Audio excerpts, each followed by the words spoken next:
Yeah. Well, yeah. Obviously, as veterans, I think the mission of VA is critically important because we get services and healthcare from VA as an institution, right? But as former employees and people that were dedicated to that mission for years of our lives, I think it takes on a whole new layer of meaning, because we were that invested in said mission. And even though President Lincoln's words, that are still engraved on the outside of VA Central Office continue to ring true, the personas have changed. We're serving all veterans, right? And we're also designing for their caregivers, families, and survivors. And I think ensuring that we're including that kind of whole family nucleus in the mission set is really important. And I think that's what one of the important hallmarks of the work that we've done at Granicus too, and connected to the VA mission, and in large parts of the mission of the service branches too, in the Department of Defense, Department of War, and ensuring that not only veterans have the best information on their health care and benefits, but what's to the left of that transition from military to civilian transition journey, so to speak, by proactively sending messages out to service members, their spouses, their children, any other beneficiaries that they may have in that family unit, through the Military One Source program, which we've been serving for many years. I think it's all connected, and by having that one partner they can see throughout that life journey, I think is pretty critically important to both mission sets. So yeah, what is when you think of the VA mission and as a veteran and as a former employee and now as a partner, what does that mean to you? I mean, Navy veteran, Marine Corps veteran, so it's all purple on the once we're on the other side. I was going to ask you, like, as a once a Marine, always a Marine, but like, was VA the natural gravitation for you because of your military service? I've always been interested in foreign service. Mm-hmm. We were just talking about my friend who works as a foreign service Right. officer, who's a Navy veteran, like yourself. I think that while we trend toward different subject matter, there's veterans that work in each of the agencies that I've engaged with and that you've engaged with, because there are so many veterans work in the federal government, especially because we're so mission oriented. And I think because of what I did in because I was in government right after I left the Marine Corps, then I went to the private sector, then I came back to government in a way that was meaningful, and I can move the needle in a position that I was in the position I was in. I think it was natural for me to gravitate because I got so involved in veteran causes and veteran advocacy in those years in the private sector, and so VA became a natural home for me, like within that decision journey of my own career life, life journey, so to speak. Yeah, it's interesting. Like for me, Navy, I was a linguist, so same thing. I was kind of gravitated towards more like geopolitical issues and whatnot. So when I left the military after my second tour in Iraq, I had no plan, didn't quite know exactly what was up. Sounds familiar.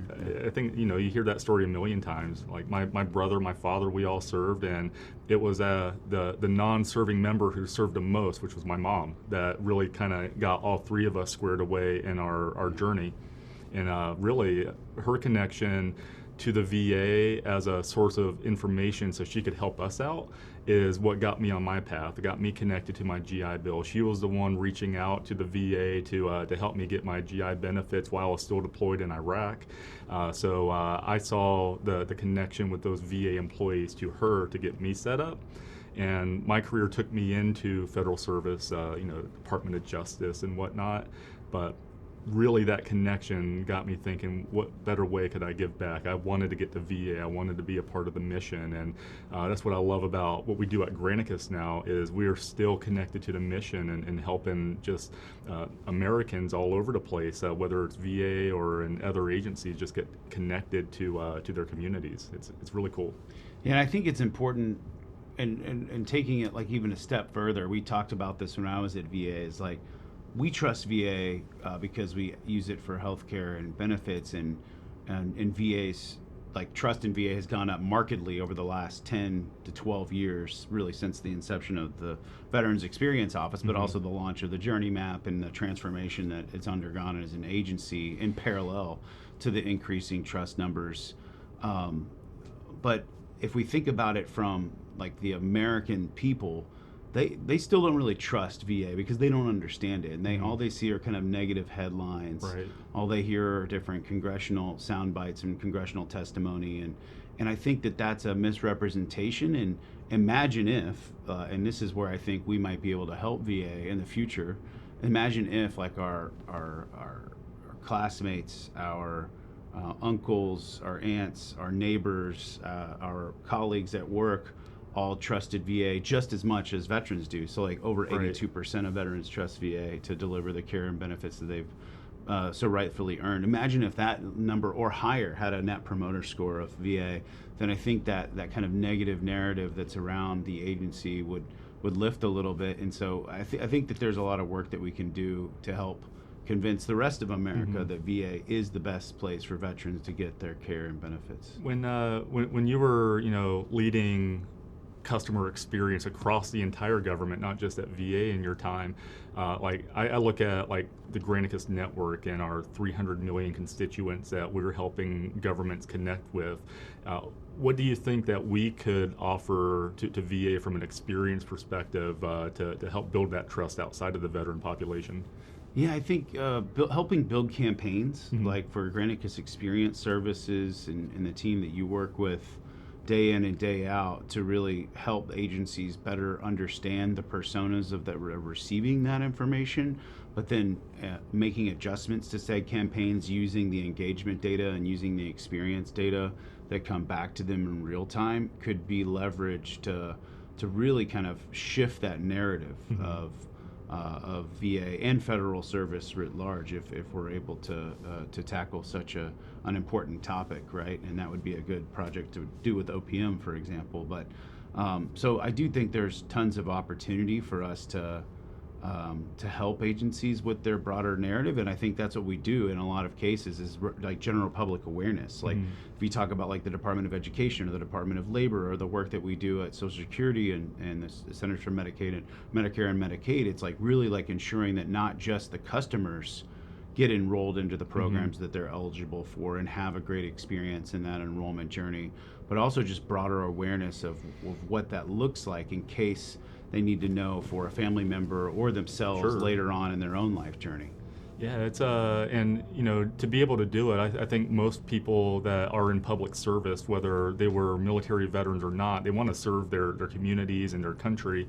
And back when I was in government as a civilian, like the pressures of doing that efficiently and being real stewards of taxpayer dollars is something now that I'm in the private side for the first time in my life has a whole new meaning, a whole new understanding of it. What advice do you have for folks like me that were working way up through government, program managers, offering solutions and wanting to help, but to do it the right way? I think it's a lot about looking at other agencies who have led successful projects and programs and asking for advice. Everyone always likes to give advice, right? Yeah, no matter free what. advice. Yeah, free advice. And would you reach out to somebody for a virtual coffee or an in-person coffee, and you can glean hundreds of insights from that one conversation. Or imagine if you had multiple conversations. So benchmarking, I think, is important with your peers, whether that's in the agency that you serve or the adjacent agencies that work in the federal government, and then thinking about how you take advantage of the next, that next level of mobility as a federal employee when you're talking about like the SES CDP program or other leadership programs in order to get to GS 13 or GS 14 or GS 15. They all look slightly different. So I think it's important for folks to understand like what the pathways look like. Sure. And that was really some neat work that we did at VA as like really the first employee experience journey map for VA employees that I think has been replicated by other agencies and certainly should, because if you want to have a world-class customer experience, no matter what agency you work in or no matter what agency that is serving you, you have to have a world-class employee experience, because one cannot exist without the other. It's almost like the yin and the yang. Like, so the better trained and the better prepared employees are to deliver that experience to the citizens that they're charged with serving, the better that they deliver that service, right? So it was pretty neat. We not only did a journey map to understand the pain points, the bright spots, the moments that matter, we also kind of developed career pathways for different personas that we uncovered in the design insights, the qualitative ethnographic research interviews that we did with thousands of VA employees based on survey and interviews, and then created other welcome kits like the VA employee welcome kit, which is just like the VA welcome kit for customers, but built for that persona. So it was really neat, and that's what I would start with, especially for other agencies that want to take that playbook and run those plays. It's all really built already for you, and GSA has some great resources, OPM and VA, of course, who has actually done it. It's really cool because you talked about the human element, and I mean, we interact by phone and on video call multiple times a day, but we're here in person, like live, kind of riffing it out, working it through. The value of that, I think our Chief Revenue Officer Amir said a while back. We're digital experience company, but we're the people behind it, and the people element is so important. Just kind of curious because we partner so closely in Granicus with all of our agency partners. Like, how do you help somebody understand how a technology company is actually people and can help go through these solutions as part of a path? Well, I think the easy question or the easy answer is like people like you who have been in civil service, who understand the challenges, who have struggled with delivering programs on budget, on time, with the right accountability and oversight from not only your chain of command but Congress as well, and the pressures that are related to that, right? And civil service it's more of a calling than just a job, right? So I think we have people like you. We have people like David Ellison, who has sat in the seat of a deputy CIO at the Social Security Administration. Senior executive service as well, yeah. Exactly, right? And I think bringing those experiences and skills into our team shows just how important we value that reflective insight of people who have sat in those seats, that can then partner with those agencies that the individuals in some cases who they used to work side by side and now continue to work side by side as a vendor partner. So I think we're putting our money where our mouth is, and I think we're doing more of that because we're always seeking out new and talented people who have had government experience who want to work in digital or government technology companies. It's interesting because I grew up in my federal career knowing of Gov Delivery. Like I knew what Gov Delivery did, I knew the product and whatnot, but these days working for Granicus, and offering Gov Delivery as a solution, what excites you about where we're taking that in the federal government in the next few years? Yeah, I think Gov Delivery as a point solution is excellent. And it has served the federal government, state and local government as well very successfully over many years. But the investments we're putting into what we're now calling Granicus Communications as part of our broader government experience cloud offering, in federal we call it Federal Experience Cloud, as you know, FXC. I think that is going to, those investments made are not only going to improve the user experience of how to communicate securely and directly with the millions of constituents and citizens that we serve and our customers serve every day, but also bringing other products into the Granicus Communications portfolio, like for example a FOIA tool that we're developing. We're bringing up from our local and state markets and going through the FedRAMP process meticulously, and then using beta customers from the federal government to make sure that we're addressing their needs and tweaking the product to really level up at that stage and in that arena that we work in federal government, which is the largest, most complex organization in the world.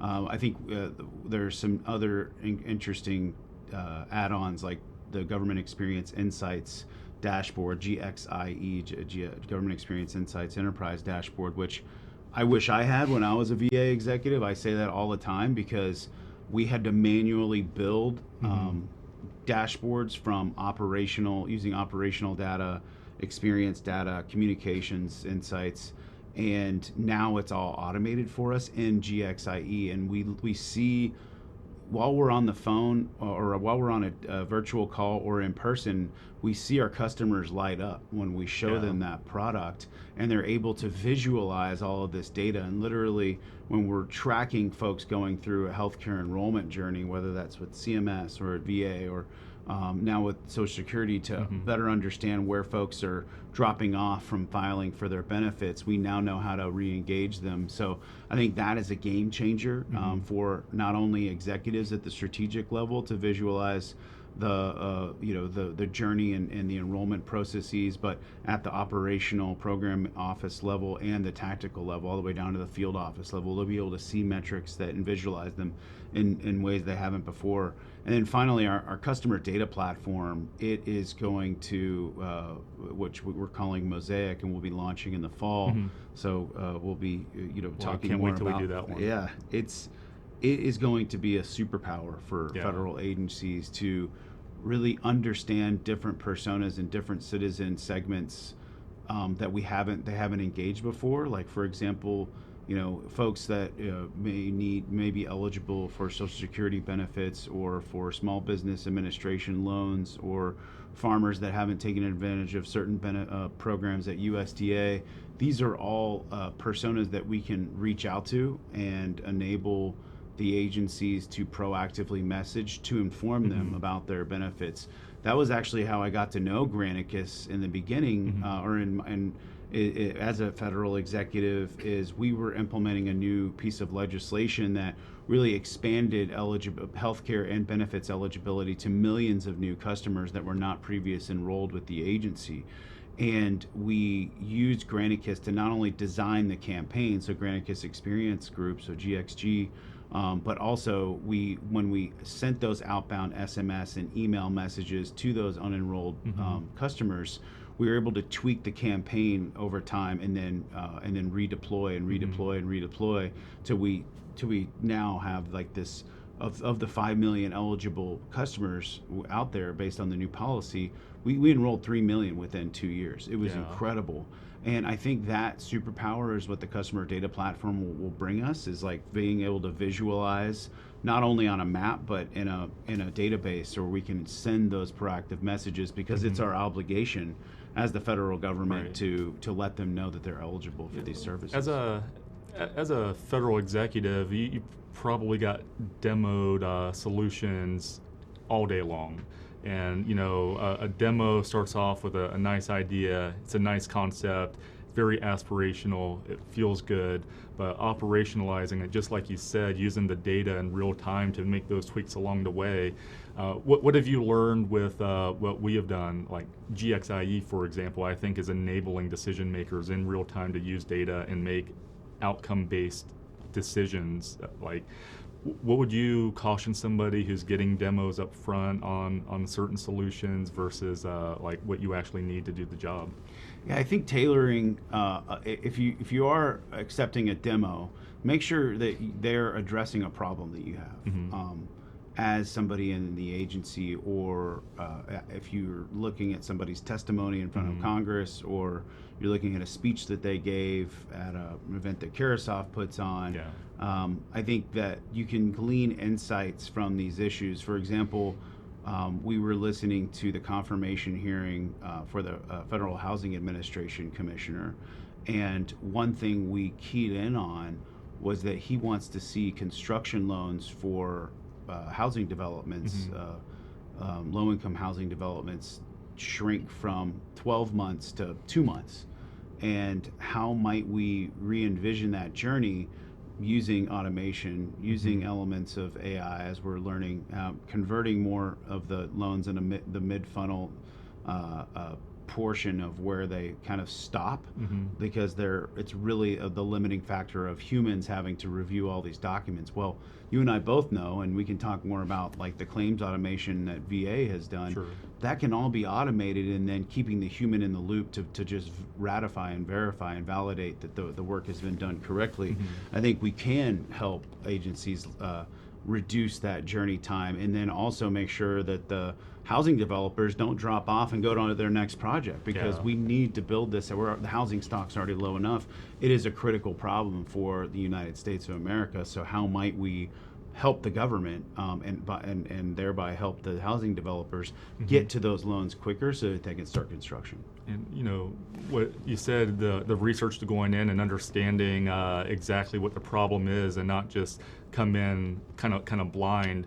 I think that's really cool what we do, especially with our Federal Experience Cloud customers and Fed right now, is the FXC solution comes embedded with that Federal Experience partner already in, and that experience partner is already doing the groundwork and the research to be able to make informed decisions, which back when I was at GS15 I would appreciate, because now the solution is not only addressing a problem, but it's being presented in a way that takes into consideration the total cost of ownership for the problem that I'm trying to solve, and not just a little widget. And that's something I think when I look at our relationship, Granicus, with our federal customers, is we come to the table with that total cost of ownership in mind, and that's something that I don't think a lot of program managers have the time to take a step back and think through. So we like to offer that in conversation.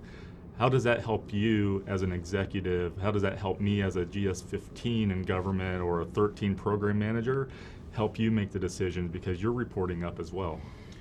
I think the embedded experience partner model, the forward deployed, expert, for example, in that use case, as you mentioned, as part of our Federal Experience Cloud offering, is critically important, especially now as agencies are trying to figure out how might they use AI to improve service delivery and service conversions, and make sure folks are staying in the digital and the mobile channels, as we were talking about earlier.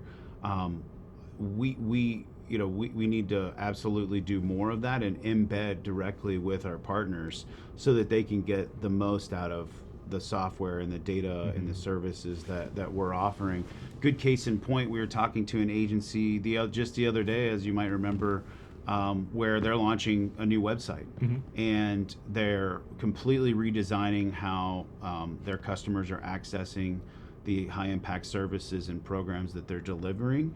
But they're worried about change management, Right. and they're worried about not increasing the service conversions into those programs. They're worried about channel retention and customers dropping off of the digital or mobile experience and calling the call center, or having to drive 2 hours to a field office to get that service. So I think the experience partner, the forward deployed experience partner embedded with the agency, can really go in and help them craft the campaigns and personalize those messages, automate the delivery of the outbound proactive SMS and email nudges to the customer to fill out this form or complete this application online, so that we can get you those benefits that you have so rightly earned, or those that you are eligible for. So keeping them engaged is going to be critically important. I think the experience partner model is so important, and that executives just aren't aware,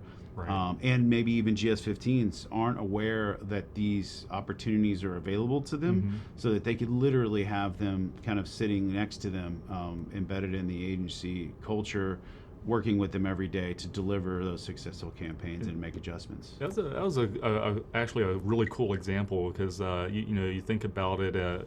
Somebody comes with a problem. I need to redesign the website, because that's going to be kind of our front door into providing these benefits and services. But like you said, understanding what that total experience is, especially digital experience, and just keeping people into channel, and what is a ramification. You start bringing folks in, and they're making choices now to those high intensity, like call center operations and whatnot.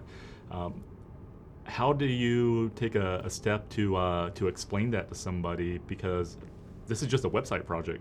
This isn't a total force redesign type situation. It's not only delivering better outcomes for the citizens we serve by getting them to the programs and services quicker, and not ensuring they don't fall through the cracks, especially those that need these programs and services the most.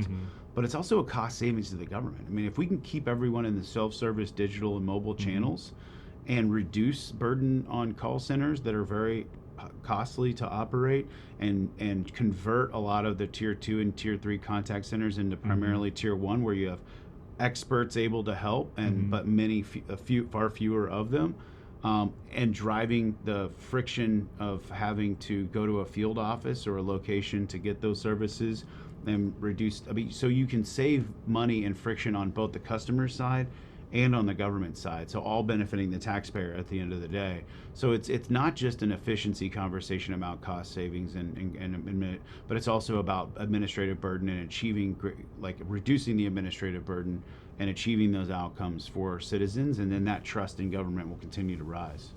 It's really cool, and that's where I love, like, when the Granicus experience group comes in as well, and they're thinking through a content and a campaign perspective, like how many messages does it take to keep somebody in channel and actually make a decision that leads to an outcome. And I think one thing people get a little scared of is from a digital experience, that it's only for those that are digitally savvy, but GXG will come in and kind of talk through how do we make it efficient for those that are in the digital world, so you all can focus with your human capital on the folks that may not be connected digitally out in certain areas, or maybe they just don't have technology or even the kind of apprehension to using tech. Yeah, it's a barrier, and I think as long as we're designing for all, I think that's where the Granicus Experience Group comes in, and making sure that we're thinking about all channels, multi-channel, omni-channel experiences, so that we can enable our government partners to reach those individuals. So yeah. I know we had some other questions too. So that was a good run. Good content there. Yes, we were identifying a couple, like several spots. Awesome. You started going down this path on personalization. Like how should the VA think about personalization? What's helpful versus what's too much?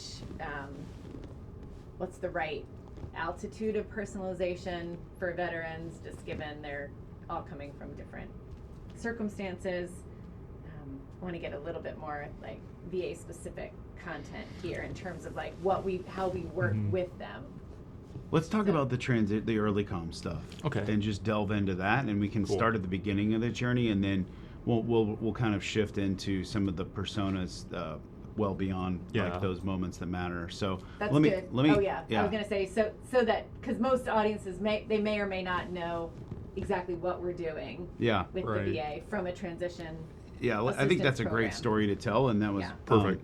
So, because I already kind of talked about PACT Act, I don't want to mention PACT Act because by name, because it's political, but new policy, So here, let me start. I'll start. I'll ask you. So, Nathan, if we're thinking about the veteran journey map and the moments that matter along that journey in a linear way, it all starts with joining and then serving, and then thinking about getting out, and then re-entering civilian life, right? Those are the first 4 major moments that matter along that veteran life journey.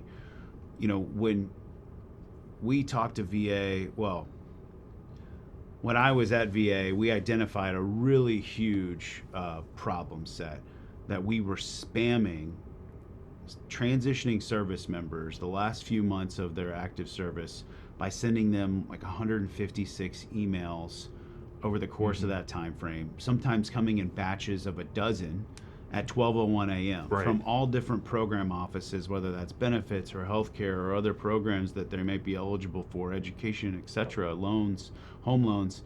It was not coordinated at all. It was almost just like spamming these soon-to-be veterans and their families in what could be a very stressful point in their life. They're in their unit, but they're having to take the uniform off and change, their identity and move locations from one part of the country or the world to another and start over. tell me about like some of the steps that we went through together. I was on the agency side. Yeah. I asked Granicus to scrub in to help us build the campaign, and then think about concretely about, how we would personalize that information and get them far and engage these service members and their families far before that time happened without spamming them. To walk me through how we did that. Yeah, it's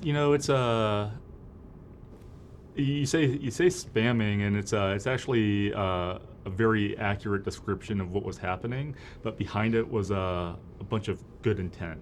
So many different benefits and services available to those who've served that are provided by different parts of the VA. We know VA is a massive organization, the second largest federal agency outside of Department of War right now. It's a Fortune 9 company. Right? Right, yeah, and it's equivalent global. Yeah. I mean, it's massive, but behind each of those benefits and services are good intended government employees that want to get the word out and connect those benefits and services to those who have served. Kind of the challenge of that is reaching them at scale. A couple 100,000 service members are getting out, making that decision every year. It's a lot, and the idea is let's just get the word out, and people will hear it. They will take action, they will get connected, and their life will be better. But like you said, if you're getting like 14 different messages at 12:01 a.m. and maybe 6 of them are after a time-sensitive deadline, how are you able to connect with that benefit? And what stress is that on you as you're navigating getting your family relocated, deciding what your source of income is going to be? Do I have health issues that I need to take care of? How am I going to be there? Do I need insurance, or am I just going to risk it and see what happens? All this is going through your mind. It almost becomes overload and you shut off. Like, guys like me, I'll look at this and it's so much that I'll just, hey, I'm done, backing off. So it becomes problematic because now it becomes a barrier to actually connecting with those benefits and services. So what do? You've got a bunch of goodwill people, and I got to ask, like, how did you acknowledge that there was a spamming problem at the time and take ownership and ask for help? Like, what was the impetus to actually say, hey, let's fix this? Yeah, I think I put myself in the shoes of the transitioning service member and their families during that stressful time, and I was just like, you just kind of laid it out for us. I think it's important to take a step back and the organization-centered design, right? What VA thinks is best for service members, which is essentially like what the equivalent of throwing spaghetti against the wall and sending out 12 emails from in a non-coordinated way. That's like classic, or at least the way government communications used to be before Granicus got involved. And instead taking it from the organization-centered way of designing a campaign and putting it into the veteran, making it put like the veteran at the center of how we design that campaign. That's where the rubber met the road. Interesting. And we had done hundreds of in-depth interviews, like human-centered design interviews, which you can glean hundreds of insights from each individual interview you did with transitioning service members about how to improve the transition experience. Similarly, we looked at thousands of survey insights as well. And so we combined all of that data, and we aligned not only what was most important to them in their own life journey and bucketed our communications around that, but we also took a lens at like what they were eligible for when, and then structured some of the categorization around that. And I think the eureka moment was thinking, when I was at the agency, is like, why not stretch this from, instead of 3 months before they get out, think about it 18 months before they get out, so that they have plenty of time to consider this information and then take action. So, and I know when I was 18 months from getting out was the last thing on my mind. And so, like, it's a wake-up call when you start, especially from an individual journey. And I think that was another challenge that bringing in the Granicus Experience Group was able to take a look and, like you said, flip it around from an agency desire based off of the benefits being served and flipping it back to that service member and what they need in life. And how do you individualize things to a person when you've got hundreds of thousands of people that you've got to reach. Yeah. And it's a daunting and scary thing where the default and the safe thing is, let's just put out mass consumable information that is relevant to everybody, and maybe somebody will connect to it in their own journey, but that's not what we did.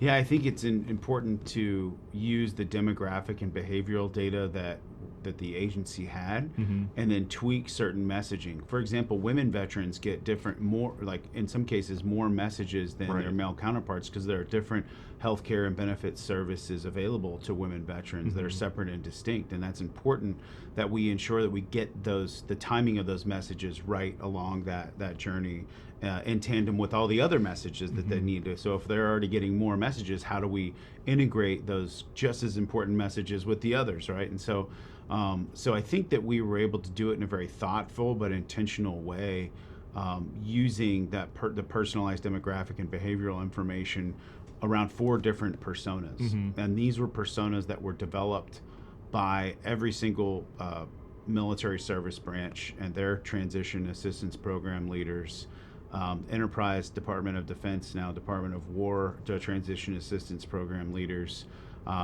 and then the VA experts from a variety of different backgrounds to really weigh in and say, these are the top 4 individuals we should be designing around, and they each have their own pain points, bright spots, and moments that matter that we need to focus on. Right. So that's how I think we can achieve personalization for an audience of 150 to 200,000 people every single year that leave the military, and then take that playbook and run it for the Social Security Administration, and think about different personas that we need to be acutely aware of and acutely personalizing the messaging to, based on their needs and based on what we know, based on the data that we get back, what works most effectively in getting them enrolled. I think that too, as a case study for grant making agencies and grant programs as well, that are very customized. And now the audience is not just who the grants are serving, but the grant recipients, the organizations, the local governments out there that are applying for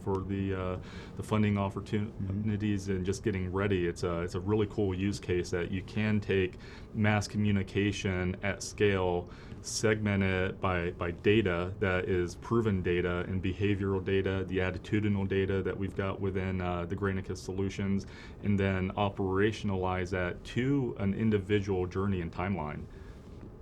It's really important. What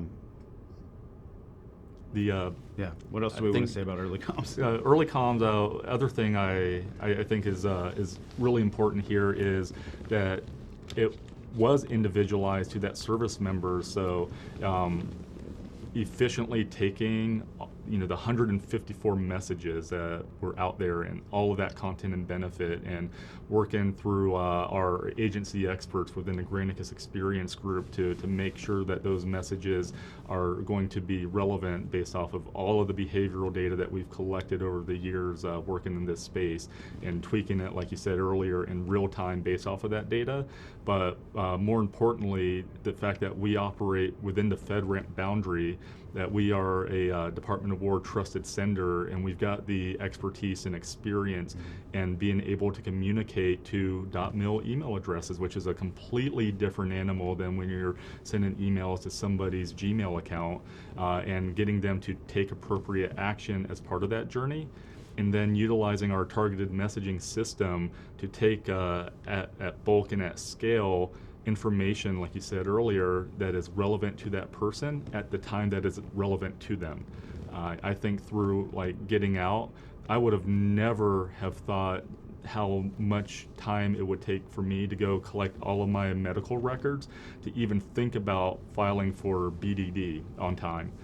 Benefits delivery and discharge. Right, yeah, exactly. To even understand, and what you just did is the point. We in government get so wrapped up in delivering the programs, we forget what the customer is thinking sometimes, and throwing out the acronyms. And that's where GXG will come in and say, hey, guys, what is BDD? Can you explain it to it? The more important question is, how does that service member understand it enough to make a decision to benefit themselves and their families at the time that it matters?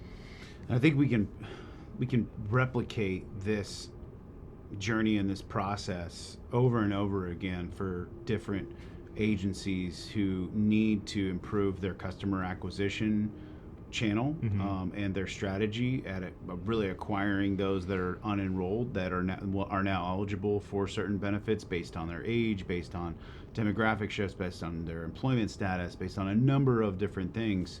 And I think that's the important thing, is that we can tailor a lot of and personalize a lot of these outbound messages and campaigns, and then make improvements with an embedded experience partner as part of our broader Federal Experience Cloud offering. Yeah, and even go through like with Granicus Communications and just the UI, any government employee can go in and set up A/B tests and be able to kind of see what content is resonating with what audience, what's actually driving decision making, and the data, being able to pull that into GXI all within the same FedRAMP boundary for decision makers to say, hey, it looks like this kind of communication is really resonating. How are we communicating this in other channels? How are we doing this in print? How are we doing this in our brick and mortars, and actually start improving the system through that digital experience? And that's something I am really proud of what VA did with the early comms work, is they actually looked at it.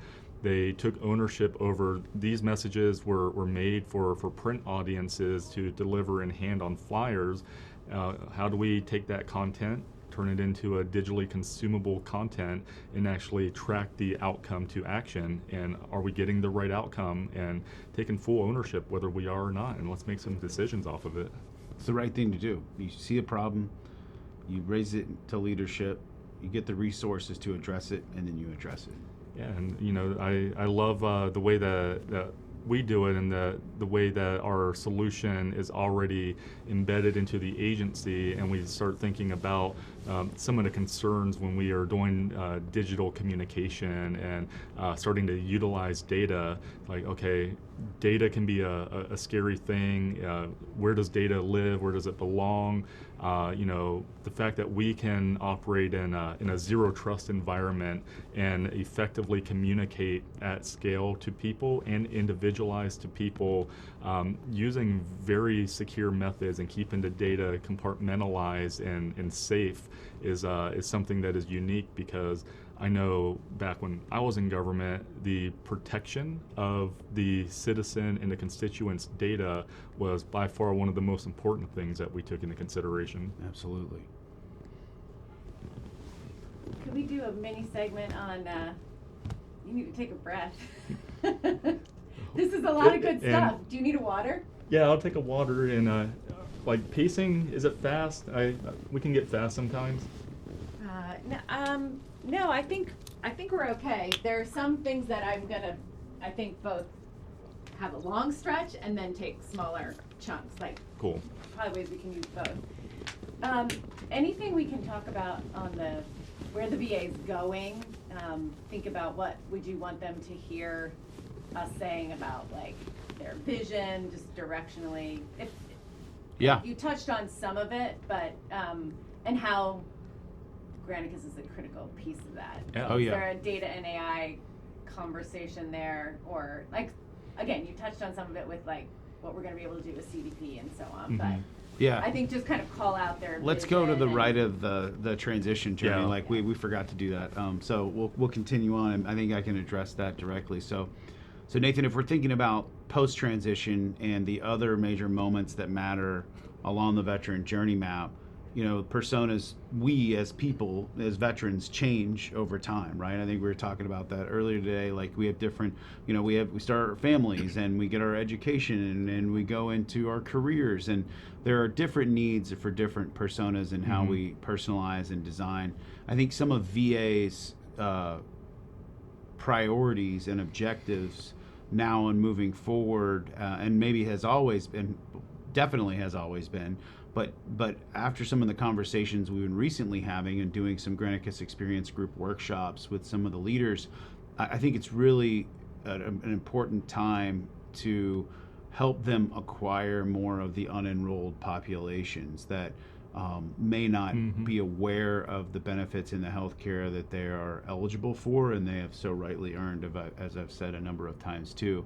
So walk me through some of what we're thinking on how we're going to help the agency achieve these goals of like really enrolling more of the veterans into the programs that VA provides. Yeah, it's a great question, because I think when we talk about that journey, and you started the journey map earlier, pre-separation of even before joining the service, like thinking about joining, you actually joined the military, and kind of like in a linear perspective, it's a line, and the day that you receive that DD Form 214, your discharge papers, you hang up the uniform, and you're getting out on paper in a line, the next day you're out, and that seems abrupt and instant, but I think humans in nature, when they go through transitions, it's like you said, it's its own path, and it takes time, and it takes different times for different people.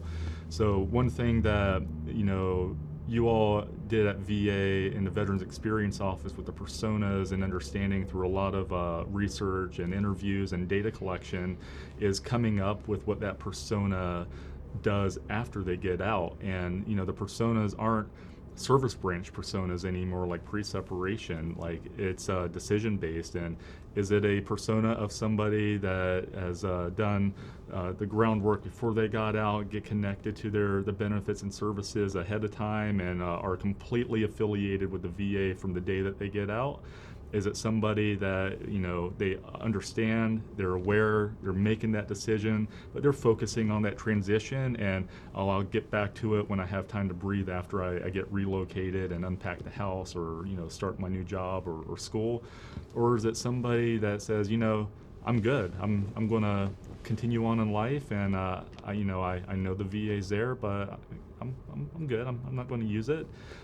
All of those folks are going to have to make life decisions one day, and I think the direction that VA is going is, when you are ready to choose that relationship to those benefits and services that you earned through service to your country, VA is not only here to offer it for you, we're here to help you understand how to get connected to it. And that's tough to do, because you've got to have quality messages, and you've got to do it at a quantity where folks are receiving that message, understanding how to get connected at a time that works for them. And how do you do that when every individual has their own timeline is something that VA is putting a lot of work into right now. Yeah, I think, reaching unenrolled veterans is not just a matter of like finding and identifying the data and then personalizing outbound messages to, and then tweaking campaigns. Like, that is a big chunk of it. But to your point made earlier, like knowing that some individuals aren't in digital or mobile channels, and may not prefer to be reached that way. I think that's where a lot of the partnerships and the communications that we're helping VA drive with community-based organizations, Right. veteran serving organizations, and local nonprofits, and other state and local governments.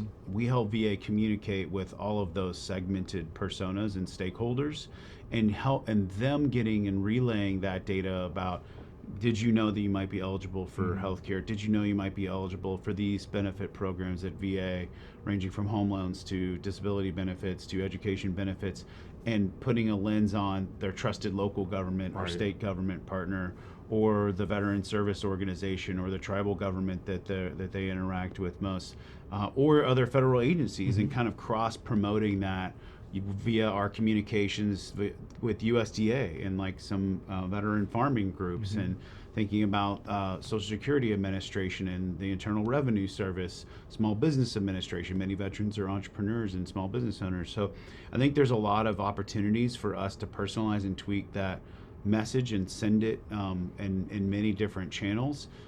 The bottom line is that it's really thinking three-dimensionally or four-dimensionally in some cases about engaging those organizations to access rural veterans, or veterans that may not have broadband or may not be in the digital or mobile channels that we are used to pushing directly to. So all within the FedRAMP boundary of what we do with VA communications already. And I think their strategy their current and future strategy to engage more of those unenrolled populations is so important, not just for the individual users that can benefit from healthcare and benefits enrollment, but for the agency writ large as the veteran population continues to decline and we think about what the future of VA looks like. The more per capita individuals we have enrolled, the more we'll be learning on how to adjust those services and care delivery over time. Which, again, what has kept me at Granicus for now 4 years is the ability to serve not only just,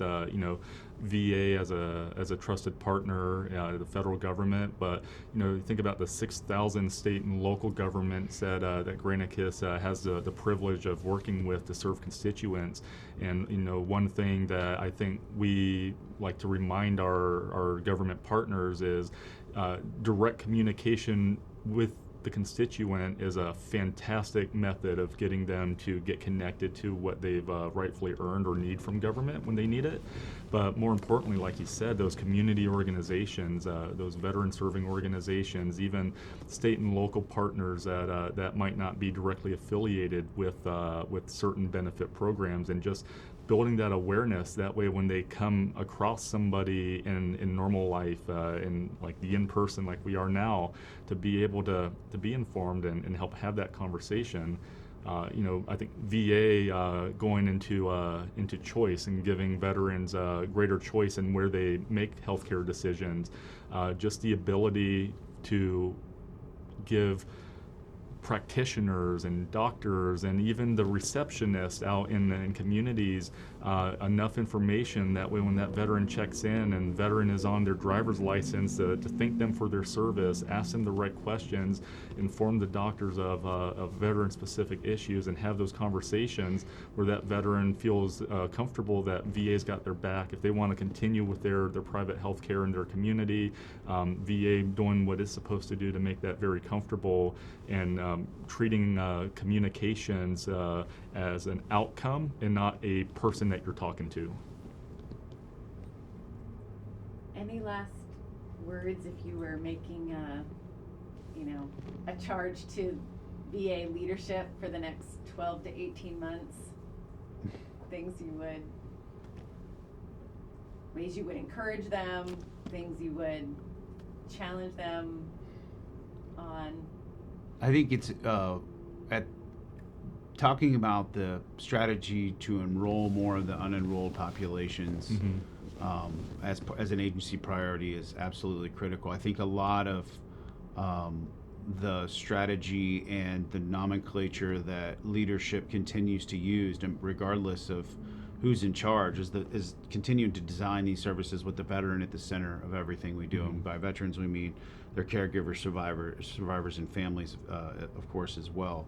I think taking that a few steps further and thinking about how might we engage some of the most at-risk populations, and if we think about mental health and suicide prevention, some of the conversations we've had with thought leaders is that time from Suicide Prevention Month in the fall all the way through the winter is sometimes a very isolated time for many Americans, not just veterans. But if you think about veterans as a subset of Americans, we as a people have the same types of risks, right?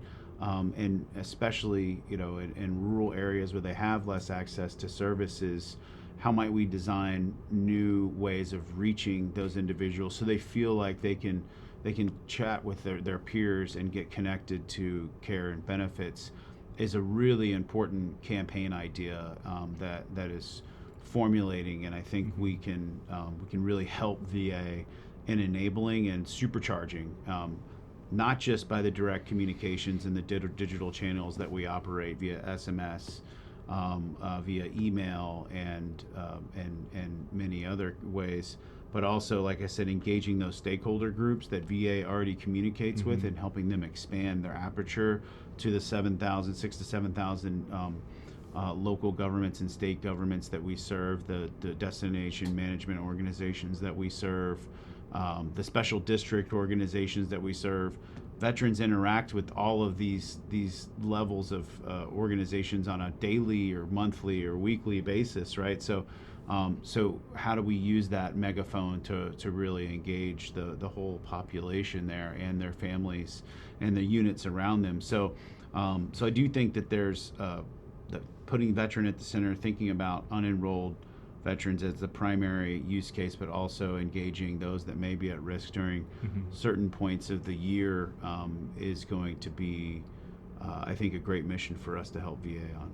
And what I love about that is you've focused that entire aspect and point of view on that veteran, that beneficiary, that survivor, that caregiver, and not around the organizations that are serving them. And the thing I would offer just through the years of former Gov experience as well is focus on that. And don't be afraid of, it's going to be difficult, the budget pressures, I don't know how to do the acquisition, I don't even know how to utilize the tool set. The great thing about the relationship is we're already in the agencies, and it's already there. We have conversations, focus on the idea, and let's talk through that. You don't need to worry about the total cost of ownership, because really focusing on that outcome will allow the answer to come forth. It's not hard. You don't have to worry about, will this take 18 months when I need to help people now? Let's go ahead and get out there. Let's have some conversations. Let's talk through what the needs are, and let's figure it out. And the great thing with our technology, it's purposely built for government and exclusively for government. So it's got the government employee in mind. So now the government employee can focus on the mission and not have to worry about a system integrator coming in and then the additional bells and whistles that I may or may not know about. It's focus on the mission and allow the digital communication experience to help amplify what you're doing from a mission perspective. Yeah, and I think just to add on to that, we're the best-in-class commercial product for digital experiences and digital communications that I think is the best fit for government too. And I would kind of add that layer of nuance on, because especially when we're working with chief information officers and program office leaders who are coming from the commercial sector and applying business strategy and operational tactics to improve government service delivery, I think it's important for us as private sector experts that know, that help design for government, that we are their partners and that we can help them in achieving their goals and priorities, because we are a commercial product and the best-in-class digital communications and experience product that can, I think, is the best fit for government leaders, whether they're former, current, or future in the private sector, right? And the fact that we serve every cabinet level agency in the federal government is incredible. I do think that we have an opportunity to serve beyond a lot of the communications and public affairs offices that we have incredibly rich and important relationships with, and extend that relationship and experience to the program offices that are responsible and accountable for service delivery, enrollment into programs, and permitting, delivering loans, delivering grant programs, engaging directly with citizens in different channels. Working with those program office leaders is just as important, because they, in some cases, manage the priorities, they manage the budgets of these the high impact service delivery pieces of each agency, and sometimes have the biggest challenge in reaching those individuals. So how can we expand the coverage of the communications and public affairs teams that we work with, and the chief information officer teams, the technology teams, and also serve the program offices just as effectively, because they're tackling some of the hardest problems in government. So yeah, there's so much to think about. Like, being the best commercially available product for government is so important right now. And it's cool because when you were walking through that, what we find outside of those public affair offices is a lot of the communications is done, by field office staff across the country, where communicating is a collateral duty on top of providing in-person services or doing other types of activities. And just our ability to have that best-in-class commercial software that somebody who is doing communications as a collateral out in the field and aligning that to what's happening at headquarters is a pretty unique thing. It is. I don't know if we can weave it into that, because you got the best in class, you got, commercial off the shelf in there from a administration For priority. federal, it's I was always just used thinking commercial, from a, not purpose-built for government because of where we are. COTS. Yeah. as an not anti, but like a Salesforce comment. So, Salesforce is a powerful platform that often requires specialists, a system integrator. FXC Money. and Granicus enables agencies to Infinite deliver money. outcomes faster with less complexity and a single accountability partner. Maybe we just end here. Can we get just a little bit of narrative on like the differentiation piece, and without naming Salesforce, Right. talk about like, big complex bells and whistles and systems versus our approach. Yeah, Nathan, I remember, and as a former government executive, and as yourself as a former government leader and executive, we've engaged with a lot of software platforms. We've engaged with a lot of great vendors that have given us good advice. And that's one thing that we didn't talk about earlier. Is like, I do think that getting advice from your own agencies and mentorship for your own agencies as a government employee, and benchmarking with other agencies that are doing great work, but also talking to your vendors and partners on the outside. Sometimes they have new ideas that because they're working with the whole of government, or they're working with the private sector, and they're bringing those best practices and lessons learned from each individual customer that they encounter. I think that's always important, to kind of the 360-degree view. I've worked with a lot of platforms that will come to me, give me a demo, maybe take it as far as addressing a problem that I had when I was a government leader, but then there were a lot of hidden costs. There was a lot of development work. There was a lot of consulting that needed to be done. They had to bring in multiple partners to implement. We couldn't actually use it ourselves and be trained on it. We had to, rely solely on, individuals within the company instead of it being kind of a train the trainer type of model, which Granicus very much is. We have tens of thousands of government users that operate in our platform every day, which I think is critically important for scale. But we also have experienced partners that can come in and help advise how to build complex campaigns, personalization, channel retention, service conversions, etc. So what's been your experience? Kind of sharing my experience of like a lot of the hidden X, Y, and Z that may come with a software platform, and where does Granicus thrive in that dilemma, or in that problem statement, for that government leaders and buyers should know?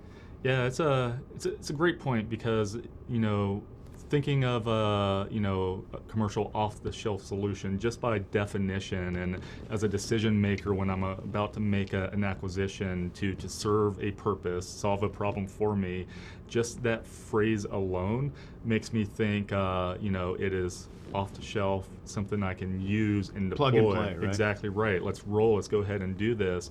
And one thing that I think a lot of folks get shocked at when they go from many of the demos that we get is, okay, this looks great, but what's the actual roll up to actually get to operationalizing what I just saw in that demo? And sometimes that's months, and if at all possible. With Granicus, especially with our federal customers, it is intentionally built for communicators and government decision makers to be able to use. Our average roll up to get fully implemented is less than 90 days for new customers. And there's two profiles that I've been most proud of in our federal partnerships, and that is those who have utilized Granicus. They've done their market research. Maybe they've gone through some demos. They've decided maybe another pathway might be advantageous for them to do their mission. They go out there, they try it, but then they realize that they need to come back to Granicus. So they kind of return back to Granicus because they know it's a proven solution to be able to help them serve their constituents.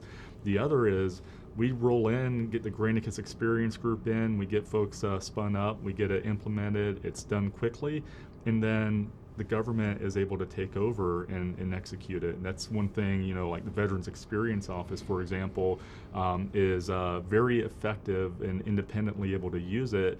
And then our relationship becomes a trusted partnership. It's, hey, I've got a question. We were thinking about doing this. What do you guys think? Oh, that's fantastic. Let's get with our customer success consultant, and let's go in, let's design it, let's help you put in the ticket so you guys can get back to doing the work on your own. Perfect. Does that do Yeah, what you, no, I think you said what I wanted you to say without naming anyone. We covered a lot of ground. I think we're good. There's so much to work with here. Anything you feel like we didn't cover? I've got a pee, so Yeah. I agree. Yeah. Just- I know.